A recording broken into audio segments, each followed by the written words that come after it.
Hello friends, welcome to my channel. Today I'm gonna show you how to download Photoshop for free in 2019. So let's start the video.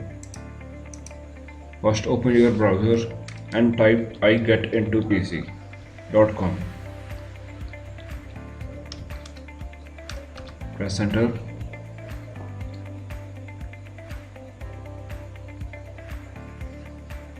Go to search bar and type Adobe Photo.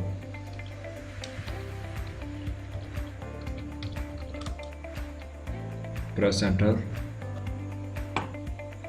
You can also click on go, and here you can see two options. First, Adobe Photoshop for Windows, and second, Adobe Photoshop for Mac OS. I have Windows.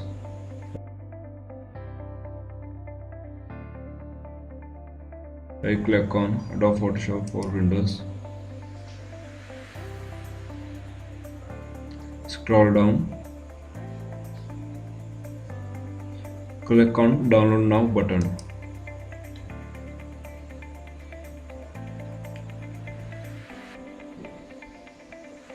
The new download button is correct. Yes. Click on Download Now button again.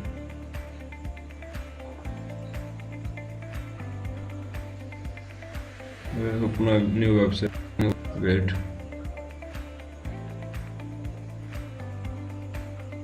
Oh yeah. So start download.